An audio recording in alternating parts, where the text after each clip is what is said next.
Hi, this is Kitty Swink, and you're listening to the FSF podcast.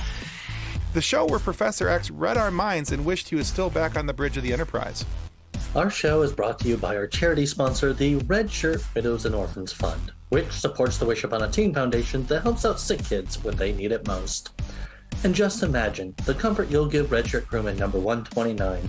She'll know that when she puts on the red shirt and joins Quark to make a profit from Tribbles, that she did not leave her family destitute and without hope, because the Red Shirt Widows and Orphans Fund has her back, and what's left of her Latinum Leaf book of acquisitions. All right, kids, our guest today is an actress who has portrayed multiple characters in the Star Trek world on Deep Space Nine, but you've probably also seen her guest starring in other shows and other television shows that you love, such as Babylon 5, Law and Order, Crossing Jordan, NYPD Blue. I would keep going, but I would lose my voice. And there's a whole bunch more attached there. And there's also some voiceover work as well, where she did some work for some Star Trek video games and some other things as well. There's a whole list of things on IMDb. Really go check it out. It's a really very cool list. I kept going, ooh, she was in that. Ooh, she was in that. But yeah, here we are. And we are so happy and proud to welcome Kitty Swink to the FSF Podcast. Welcome to the show, Kitty. Thank you. Thank you for having me. Kitty, not too long ago, you were able to travel to Germany for a Star Trek convention, which from all the pictures and the things that I've seen looked like it was an amazing time for everyone who attended that con. Now, some actors find that they really enjoy conventions, and some really struggle whether they do it because, well, they got signed up for it. And they, some have said, well, we feel like, it's an obligation that we have to do it. And some absolutely love to do it. They can't wait to go to the next one to meet the fans and interact with them. So what is it about conventions that you like or don't like, and which has been your favorite one to attend thus far? Wow, that's hard. I like meeting the fans. I love talking to people. I find Star Trek fans to be, they like science.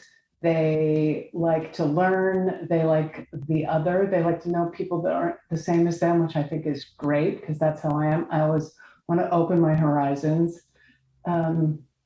They're generous of spirit, and also if the Star Trek fans together decide there's something that they want to support, some charity, or those of us on the other side of the world, for instance, Armin and Jonathan Frakes and I work with the Pancreatic Cancer Action Network, and the Star Trek fans have been incredibly generous with helping to support research into pancreatic cancer. So we've changed the numbers on that, and Star Trek fans have been so helpful. I can't thank them enough.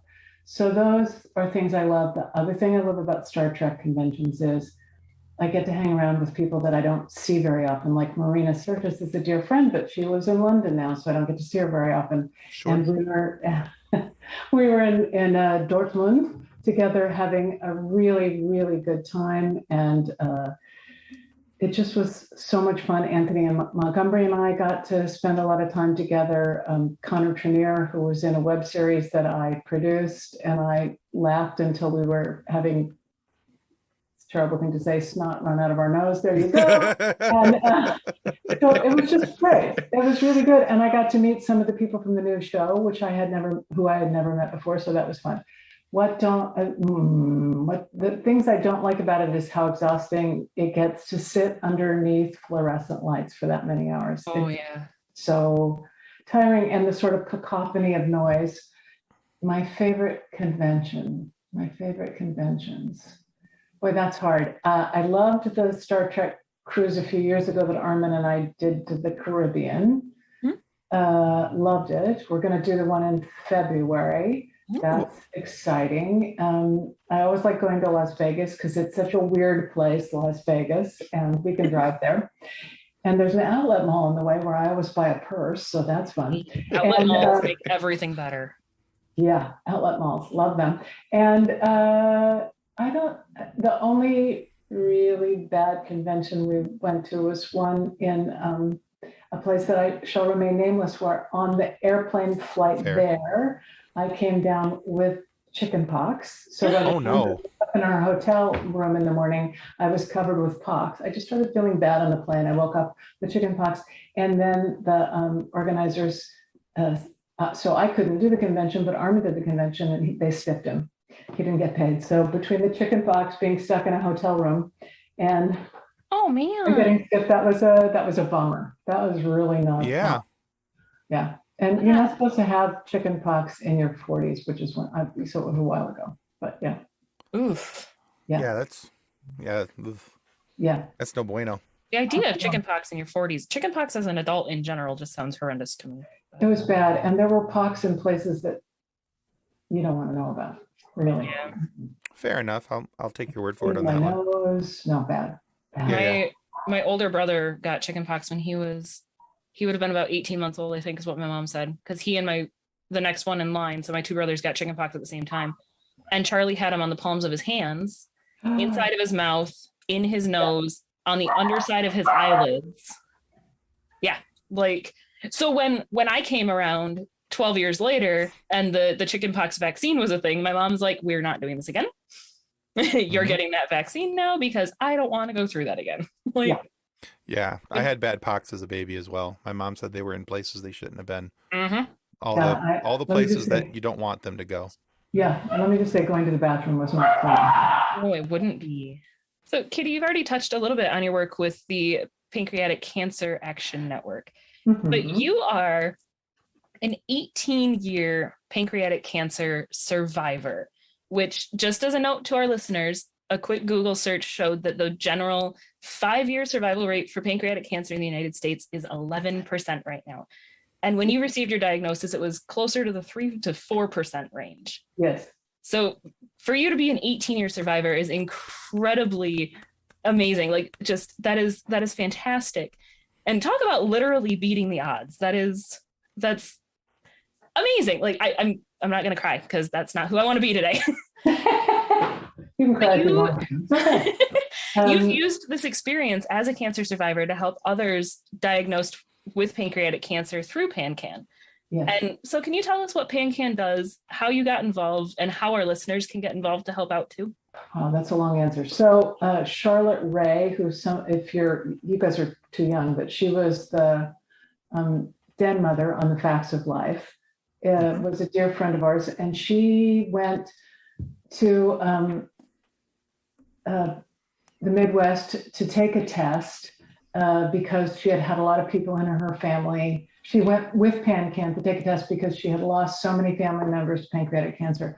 And quite unbeknownst to them, when she went to take the test, she tested positive. They had no idea she had pancreatic cancer. And she came back here, and our friend Lawrence Pressman, who a lot of Star Trek fans will know because of that, but he was also on Doogie Howser, and he's done a million things, called me and said she needs a rabbi.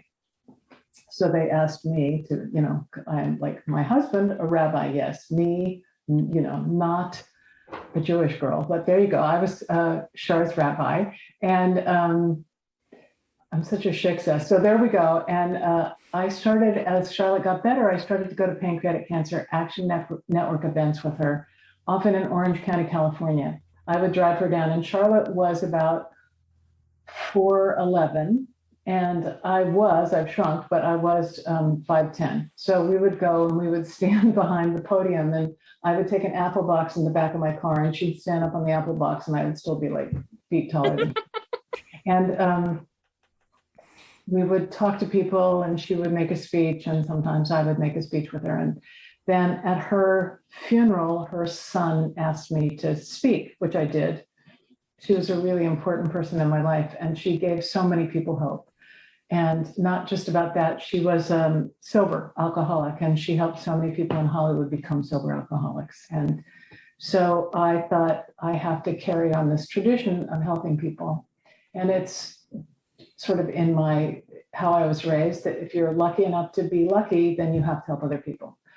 So I started doing that kind of stuff. And then when another person involved with Star Trek died a few years ago, I made a donation to PanCan, and I tweeted something about it, asking other people to do it.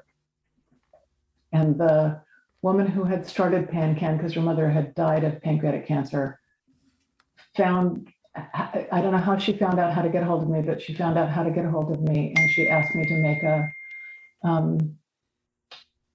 make a meeting time with her. And so I did, and we met, and I said, Jonathan Frakes lost his brother to pancreatic cancer, and Armin is very involved because I'm one of the lucky ones. I was told I wasn't going to survive. And so the three of us had a meeting with them online, and we've been involved ever since. And they do extraordinary things. They have patient services where they really help you find the right doctors, a center of excellence. They can talk to you about diet, and they can give you counseling. It's very disturbing. It's also very difficult for your family. So they also help families, the whole family. It's a family project. And they have paid for enormous amounts of research. PanCan reached out and got the rules changed so that if you are in a trial for a new drug and the drug isn't working, they allow you to get out of that trial now and into a trial that maybe will help you work. And that's the doing of PanCan, which is saving lives. It's extraordinary. That's cool. And I think Amazing. a lot of why it's gone from 3% to 11%, and our goal is 20% within the next 10 years. So a lot of why that is true is because of the work that PanCan has done. And early detection is an enormous thing. And the other thing that PanCan has really taken a hand in is if you're a Black person or a brown person, particularly a Black person in this country, you're much more likely to die of the same disease because you don't get diagnosed in the same way. Right. So we're working hard on early detection for everybody, but also for people of color. And I'm so proud of that. I'm so proud of everything PanCan does. So that's the quick answer. Yeah. That is so amazing. And it is, I mean, just the work that you guys have done, getting it from 3 to 4% to 11% is fantastic. I mean, it's still heartbreaking that that number seems so low still, right? But it's so much higher than it was. Well, and part of it is early detection. If you know in your family that there's pancreatic cancer, you should go get tested. There's ways to find it early. I don't know why I got so lucky. And I think I'm lucky because I had really good doctors and doctors who listened to me. And when I said I don't feel well, they listened to me. I had breast cancer in my 30s. And so I was lucky. I was much fitter and younger than most people who get this disease because I'm not good at sitting still. So I work out all the time, or I run, or I walk, or I do, so that made a big difference. I just lucky that way. And I did everything that medical science told me to do. I meditated. I did sort of every kind of herbal gerbil thing I could. I did it all. And I had Armin and my friends who were unbelievably helpful. The first time they told me I could take a shower, I couldn't really stand up and do it myself. And so my friend Dinah in the hospital room got me into the shower, took off her clothes and washed my hair for me. I can't tell you how amazing that was. I would love her anyway. Her children are my godchildren, but I will love her forever for that. That's an extraordinary thing to do for somebody. That is so amazing. And I love the first thing that you say, that you had Armin. It's like, Armin. Well, he's kind of the best. He's a keeper. I think I should keep him. I think you should. I think after, as long as you've had him, you probably should keep him. I think the return policy's probably expired. You think it's lapsed? 41 years of marriage, I can't throw him back. Yeah. So, and maybe I missed this in your story, but what's a good way for our listeners if they want to get involved? How can they help out? Go to pancan.org, capital P, small a-n, capital CAN.org, and check it out. And you can make a donation, you can volunteer, you can encourage other people who have pancreatic cancer in their family backgrounds to get it. People who have had lots of kinds of cancers who if they get a genetic testing, there's certain genetic, like the BRCA mutation, which also can be a marker for breast cancer, can be a marker for pancreatic cancer. There's lots of ways to get involved. Or find me on Twitter at Kitty Swink, and I'll send you in the right direction. Awesome. We're definitely going to link those. Definitely. And I just want to tell a story.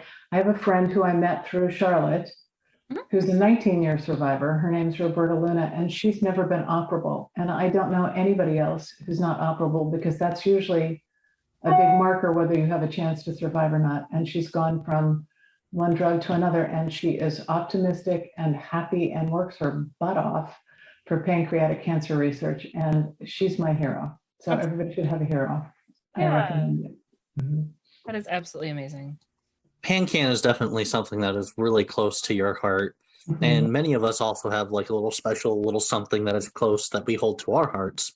Yes. But what is a project or a film that you have worked on that is a little less known, that is close to your heart, but you wish had some more love? There's a bunch. There's a bunch of them. There's a goofy little movie that I just adore called, it's called Diani and Divine Meet the Apocalypse. And Armin's in it, and Barry Bostwick's in it, and I'm in it, and Janet Varney, if you guys are fans of a lot of games, she's amazing. And these two young people, well, I guess they're not really young. I met them when they were really young people, but they're kind of middle people now, who are wonderful writers, actors, and directors. Gabe Diani and Etta Devine wrote, directed it, produced it. It was summer camp for actors. We had the most wonderful time. And I just think it's so smart and funny. It's two sort of down on their luck comics who get caught up in the apocalypse. And there's a group of extremely wealthy people who are living on this ranch, protecting themselves, and they hunt meat people. So I'm one of the people who, Armin and I and Barry Bostwick and Harry Groner, who you guys probably know, are people who try and hunt and eat them. I think I can reveal that we don't succeed in that, but I have pulled it up on IMDb and I'm just looking at screenshots now, and I'm like, okay, so this is adding to my watch list. Oh, it's so silly and funny. And I think these two people should be writing and directing all the time. I think they are writing, they're writing on a show right now, but they're just incredible. I just love the two of them. And we had so much fun doing it. It was just stupid fun. It really was stupid fun. And the guy who wrote the music for the film was making us all breakfast in the morning when we're up on location. We wake up in the morning, there's somebody in the kitchen making, it was fantastic. No actors went missing, right? No, let me think. John Apicella came back though. Yeah, it was really fun. And then there's a movie that I really want to make that Marina and Terry and myself and Nana and a bunch of other wonderful people were going to make before the pandemic, and then the pandemic came and it went into turnaround. And Kristen Baker, who's directing and producing it, is hoping to find the money for that. So I hope that happens. About Storyville, which was a real place in New Orleans. I've spent a lot of time in New Orleans and shooting things in my life. I've been lucky enough to work down there a lot. And it's really interesting. And it's a feminist look at what happened. So it's really interesting. I like it a lot. I hope that gets made. That's very dear to my heart. Yeah. These pictures from Diani and Divine. Yeah, it's so stupid. Oh my gosh, but it looks so great. And there's this picture of the lineup, and it's Barry and Armin and Harry and Chad. And Armin only comes up to their shoulders. And then if you flipped the image, I'd be on the other side, walking up and down the people trying to pick one who we're going to hunt that day. So the flip side of that image is me going, okay, I think we should, and I'm like looking at their teeth and, I love it. Yeah. Oh my goodness. Sounds wonderful. Sounds okay. Something I would check out. For sure. It's not. I probably should have said Patty Hearst with Natasha Richardson and Bing Rames and blah blah blah. But Diani and Divine just thrills me. Just tickles me to death. Yeah. No, that's a great answer. Sounds like something. Honestly, sounds like something I would watch. Sounds fun. Good. Okay. And now, a word from our show sponsor, Level Up Sabers. Their link can be found in the show notes.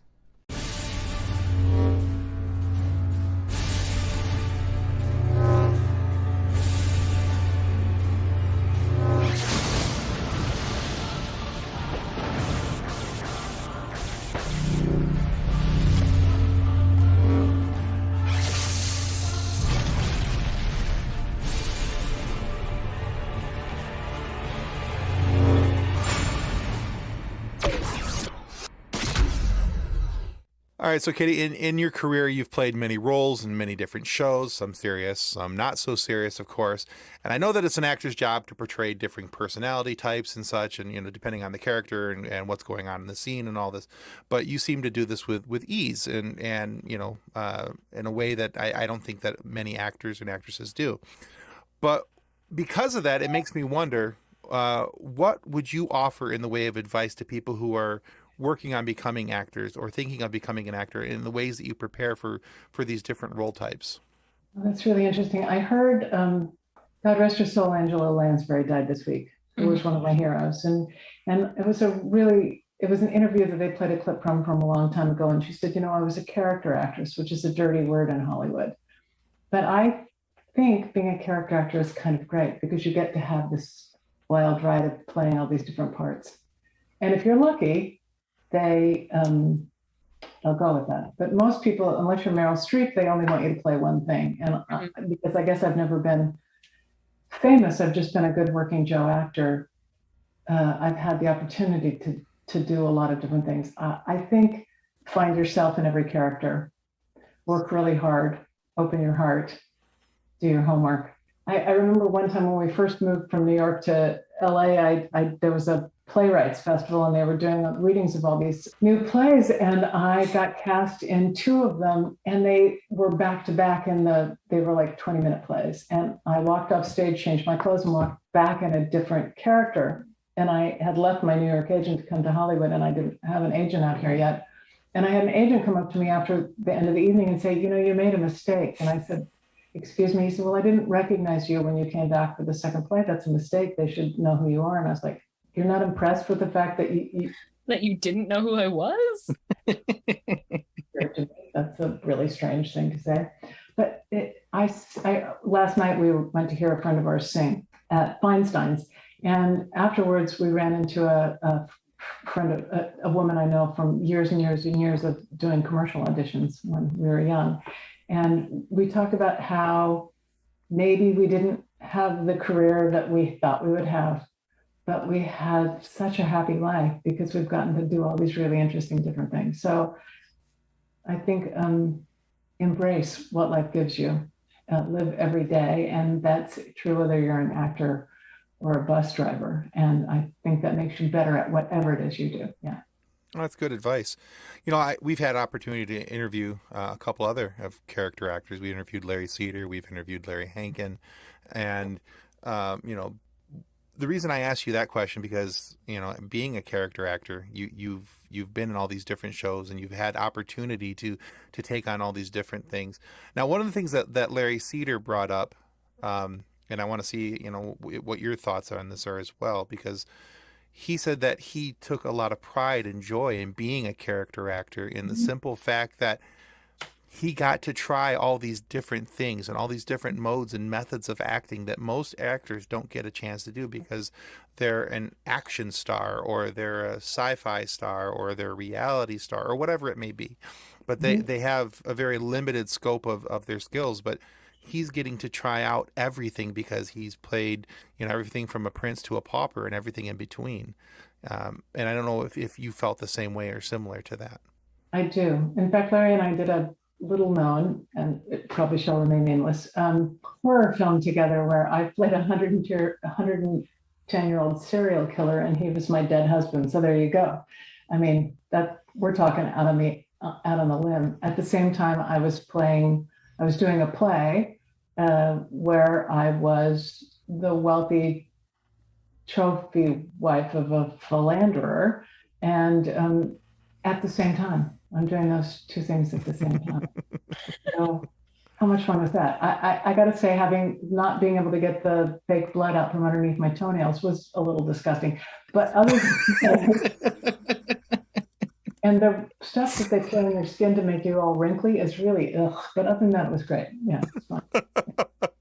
Sounds like an experience. Larry is one of those guys that whatever it is, he's up for it. Truly, he's up for everything, which is wonderful about him. Yeah. I actually read a recent interview of yours where you talked about the impact that Star Trek has had on your life, watching the original series with your older brother, to the lasting friendships that you have gained from you being in Star Trek and from Armin being in Star Trek as well. Did you ever imagine watching the original series as a young girl that this show would have such an impact on the rest of your life? I had no idea. I mean, I knew that it had changed my brother's life. That was clear when we were little kids. He was going to be a scientist. There was no question that he was going to be a scientist. But the fact that he went into aerospace is directly, I can point directly to Star Trek. So I knew it had changed his life. I had no idea it would change Armin's in my life the way it had. I thought I was going to go to New York and be a musical comedy star. And to tell you the truth, I don't sing that well and I don't dance that well. I'm perfectly mediocre at both things, but I am a good actor. And so, I had no idea. I really had no idea. And how lucky am I that it came this way? Yeah. I'm just so lucky. So many of our dear friends. Marnie Moseman was over yesterday. John Delancey's wife was an extraordinary actress. And we were writing postcards to voters and watching the January 6th hearings while we were catching up with everything. She and John are in my life all the time.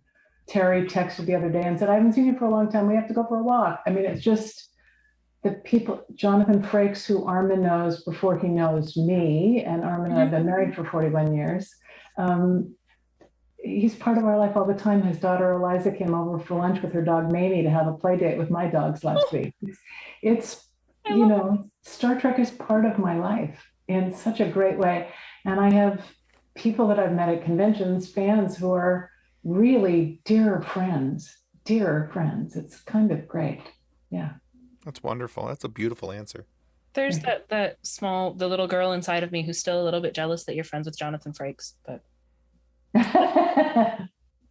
that's just because he was one of my first major on-screen crushes because he's so Johnny's cute. There's no question. Johnny's cute. First time I met him, he and Jeannie were dating, and there was a bowling birthday. It was before he was on Star Trek.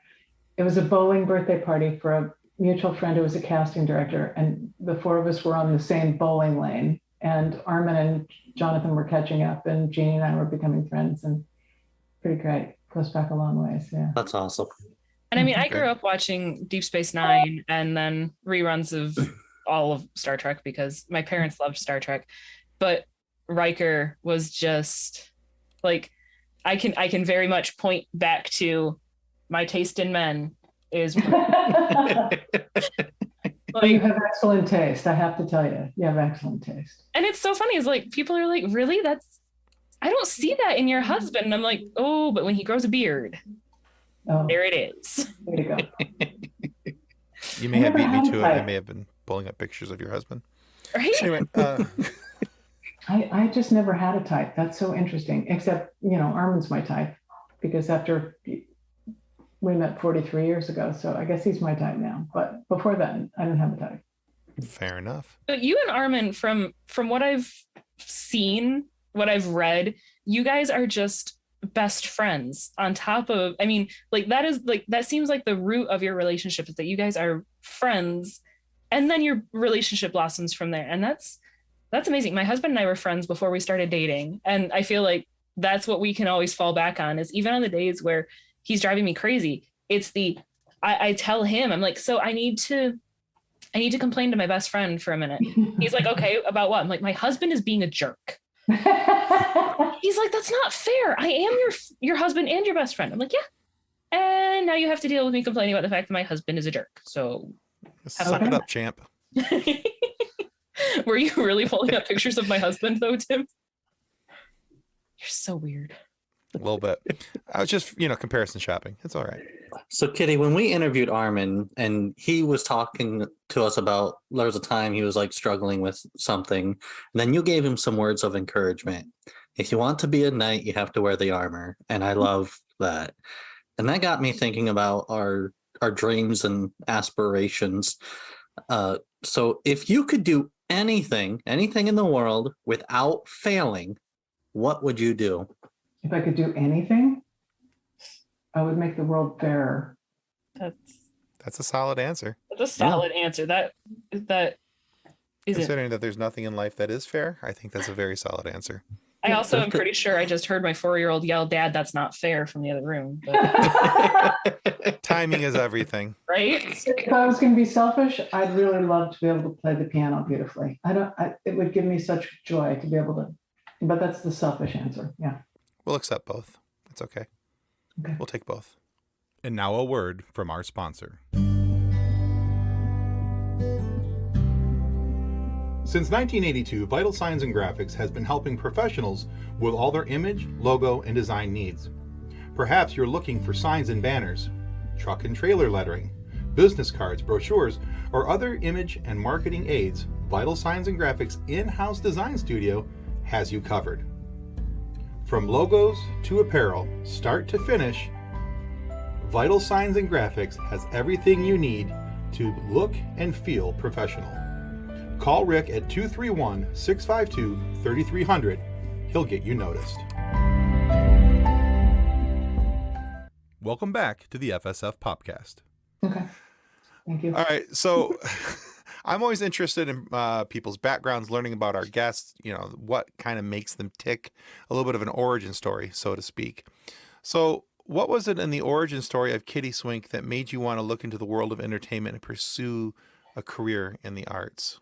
My mother read all the time.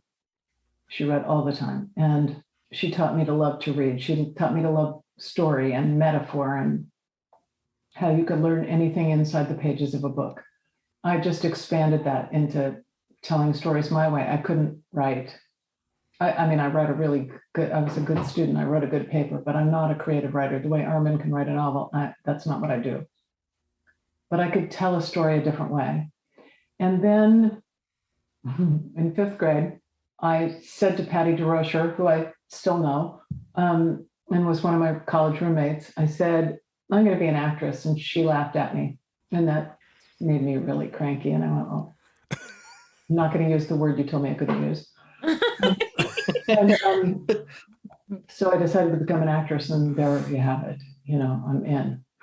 And then, and I like being on camera is fine. It's terrific. It's wonderful. Thank you very much for my house. But there's something about being on it, rehearsing on a stage, and then stepping in front of an audience, and I say commutative property, the permeable bond between the audience and the actors. Mm-hmm. Play's not finished until you have an audience and you experience it together. There's something about that experience that is so, on the nights that it works, on the nights that it's magic, is so overwhelming to me that the first time I got a laugh, or I made somebody cry, or the audience made me laugh or cry because I was so overwhelmed by what was happening between us. I never could get over that. I just could never get over the magic of, the Greeks called it catharsis. Mm-hmm. And that's what it is. You're brought to catharsis, and I love that experience. And I can direct, okay, I'm not film, but I'm a pretty good theater director. I can't write. I mean, I could write, but I'd be okay. Maybe if I was lucky, I'd be okay. I can't paint. I don't play the piano well, but I can do this thing. I can make theater. And I think people who experience art, whether it's a painting or a book or a poem or a piece of music, whatever it is, they're more likely to be open to the world. They're more likely to be kind. They're more likely to be willing to learn. And if I can be any part of that process, then I feel like I haven't been a failure as a human being. Even if I get one person a year, it's one person I didn't have before. That's why I like teaching so much. It's the same thing. It's the same experience. I love that. Oh, that's and a it great makes answer. me better. I can't be angry with the world when I see a good piece of theater or read a brilliant book. I just can't, because there's beauty. I like it. That's a very good answer. Very insightful. I like, yeah. I need to go back to a live show. Yeah, it's really nice. That's kind of how I feel after I wish I could play the guitar. I can't. I've tried a couple different times. I'm just not good at it. But there's something about watching music in a live setting. Mm-hmm. And, just this, was it last week? Yeah, last week. I went to go see one of my favorite bands perform. It was the first chance I ever got to see them perform. And when I leave live music, it's kind of a, and I assume this is for people who go watch theater and enjoy the theater and musicals and things along those lines.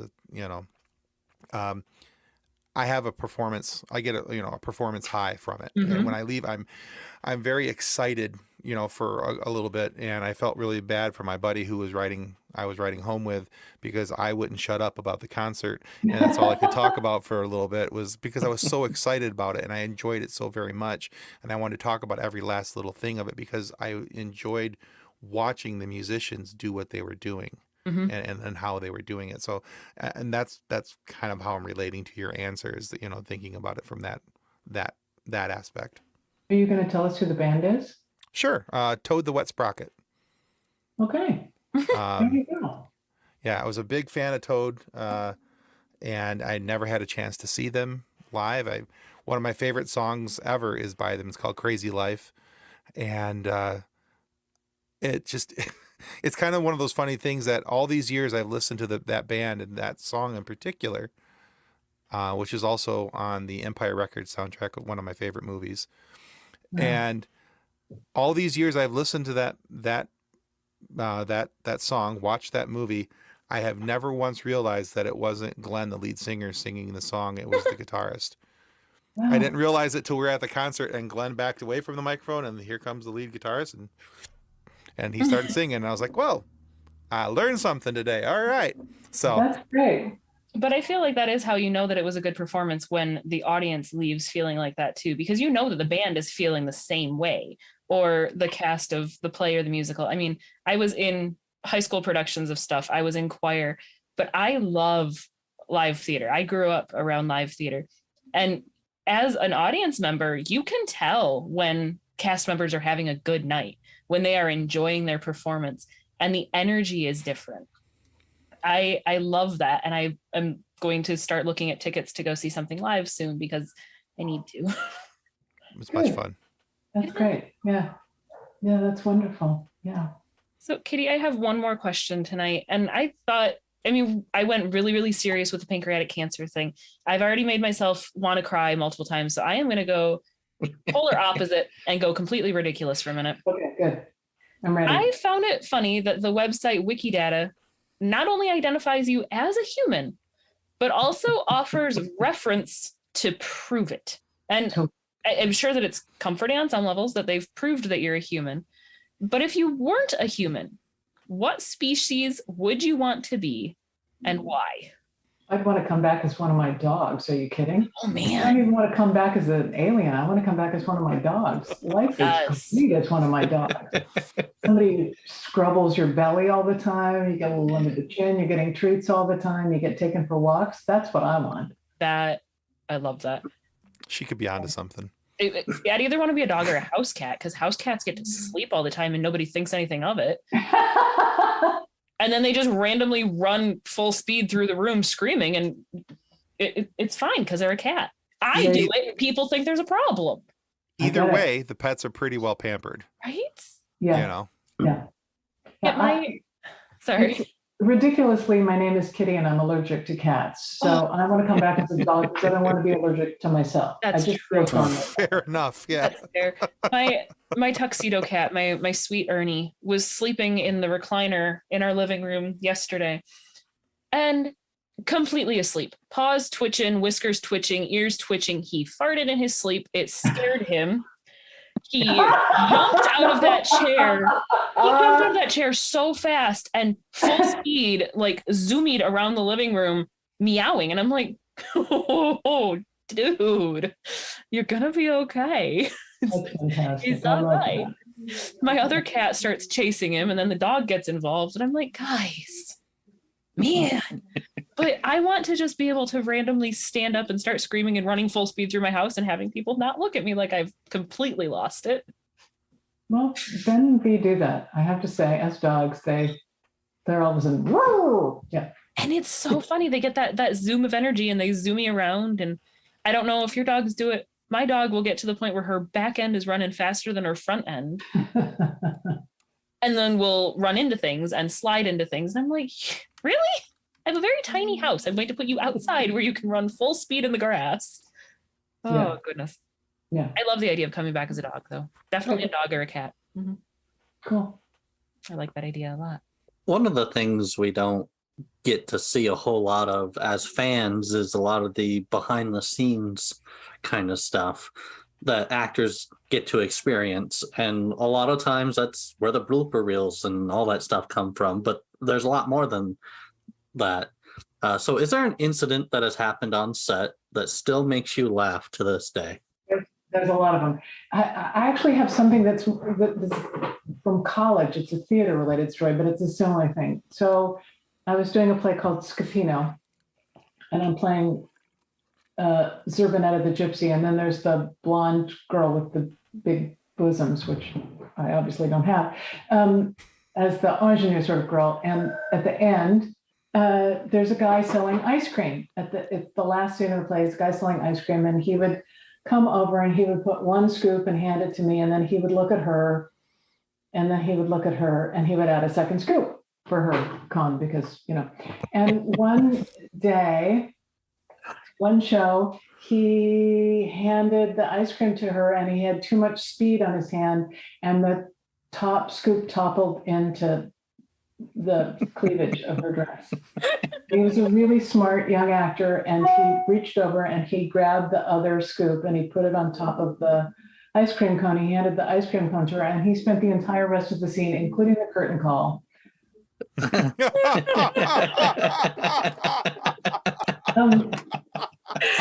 I'm on stage going,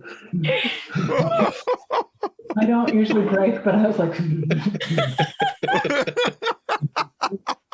I was a mess. I was a mess. I'll never forget that guy. Oh, no, I can see why. I know Yeah. exactly what he looks like. I remember his character's name. I'll never forget that guy. Oh, my goodness. And every time I think about the story, I start going, Oh, my goodness. Oh, I love it. I love it. That's fantastic. Thank you for sharing that. You're welcome. Yeah. University of Oregon, straight to you. There you go. There you go. Oh, awkward. I love it. All right, Kitty, we're at a point in our show where we like to take our guests through a little bit of a quiz. Okay. It's a 4-question quiz. They're all multiple choice. Okay. If you get 3 of the 4 questions correct, we're going to send you this book right here called Custodians of the Cosmos. Okay. It's written about a young man who wanted to join something quite like Starfleet, but not Starfleet, litigiously. And he wasn't able to join, so he rejoined as a custodian to boldly clean up after those who had boldly just went. I don't remember if Armin has a copy or not. I don't remember either. So, but we want to make sure that you get that book. If you get the 3 questions correct, we'll send it to you. Okay. Now, they're all multiple choice. Okay. Okay. And like I said, so 3, you get the book. If you get 2 or less correct, Nick mentioned I believe he mentioned our Facebook group. Didn't you, Nick? Didn't you? Not tonight. No? Okay. Well, not tonight. Not this time. Well, not tonight. I must have missed that somehow. But we have a Facebook group of over 206,000 members, which is full of all different memes of this universe mixed with that universe and all this kind of fun stuff. Okay. So we call it our fun sequence. If you get 2 or less questions, we make a meme out of you and we put you into our Facebook group. The stakes are high. Okay, good. All right? Yeah. So, Nick, take us out. In Roddenberry's original treatment, what was the name of the starship? Was it Enterprise, Yorktown, or Crusher? Enterprise. It was Yorktown. Okay, fine. All right. I'm down 1. I feel Facebook in my future. Here we go. Question number 2. Which alien race did President Ronald Reagan say reminded him of Congress? A, Romulans, B, Borg, or C, Klingons? Klingons. That is correct. Okay, so I typically barely made it through that one without laughing, man. typically we don't do anything even close to politics on this show, but that question cracked me up and I had to put it in. I think it's a good question. But there was only one answer: Klingons. Borg weren't even invented when he was president, so that's like that. So yeah. What is Lieutenant? Oh man, Or, I know it. What was it? Uhura? Uhura? I knew that. Uhura's first name. Is it Katora, Nyota, or Becky? The first one. Katora Uh-huh. or Nyota? No, Katora. It was Nyota. Okay, there you go. I'm on Facebook. Here we go. Oh, All right. man. Just ask me the fourth question so I know how bad it is. Okay. Question number 4. Yes. Who is the chief medical officer of Deep Space Nine? Is it Dr. Dax, Dr. Sisko, or Dr. Bashir? Dr. Bashir. That is correct. All right. He was on very my good. TV last He's a night. friend of mine, and I was on that show. So, that one I should have been able to get. I fell asleep watching Deep Space Nine last night. Okay, I'm not going to go there with you. It's a comfort show. I've watched it through so many times, and it was so funny as I woke up at 3:00 this morning, and I looked and I'm like, oh, I should go back to sleep. Oh, look, it's Q. And I was awake for another hour and a half. So Well, all right, Kitty. So I'll John next week when I see him. we're gonna gosh, make we're gonna take one of your pictures. We're gonna make a meme out of you. We're gonna put it in our Facebook group. But I guarantee you, it'll be a nice meme. You won't be sad about it. Uh-huh. I don't believe you. Probably fair. But all the same, if you're interested, we'd still like to send you the book anyway. Thank Okay. you. As Yeah.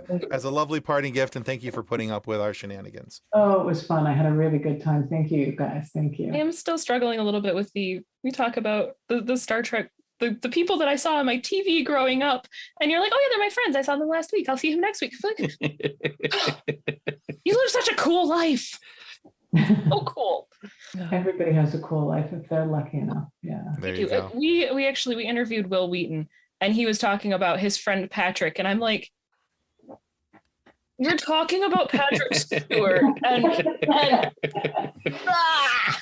he was just so nonchalant about, oh yes, my friend Patrick and I did. I'm like, dude, it's Patrick Stewart. He's like, well, I will call him Sir Patrick Stewart when I need to. I'm like, your friend is a knight. It's just mind blowing to me. Well, Kitty, thank you so much for being on the show today. Where can our listeners go to find out more? And also remind us where we can go to find out more about PanCam. If you go to www.pancan.org, PANCAN, capital P, small a-n, capital CAN.org, you can find out a lot. Or find me on Twitter, and I will send you in the right direction. At Kitty Swink. Awesome. Awesome. We're definitely going to link your Twitter and the PanCan website for our viewers and our listeners to hopefully go and Thank you. see all the amazing stuff you do. Yeah. All right. We also want to remind everybody that subscribing is the single most important thing that you can do to help our show continue to grow and get more amazing guests like Kitty Swink here today to have these wonderful conversations with and give you a few moments of laughter as well. So please subscribe. It helps us more than we'll ever really be able to tell you. And please go check out PanCan as well and everything that's going on over there. It sounds like a wonderful organization. I'll be checking it out more here in just a couple of moments. Thanks. But if for whatever reason you are not happy with the content of our show today, please feel free to lodge a complaint with the head of our complaint department. That, of course, is the Earth Alliance Senator from Babylon 5. You see, she's used to dealing with paperwork and redundancy for, well, redundancy's sake. So bring your 3 copies of your complaint, because that's not what's going to slow her down. What's going to slow her down is the rest of the bureaucrats in President Clark's inner circle. Once she gets past those guys, you can be sure that the offending parties will pay for their insolence, but most likely their poor podcasting skills. Thanks again, Kitty, for being on the show today. This has been a lot of fun. Thank you, Kitty. Thank you. I had a really good time. Had a good time. All right, guys, that's going to conclude us there for the FSF Podcast. All right, I'm going to go put the dinner into marinade. Bye. Ciao. On behalf of the rest of the hosts of the FSF Podcast, we want to tthank you for listening to this episode. If you'd like to be a guest on a future episode, please contact us by means of Twitter or Instagram using the handle @FSFPodcast. Or go to www.fsfpodcast.com and click on the Contact Me link. Thanks again,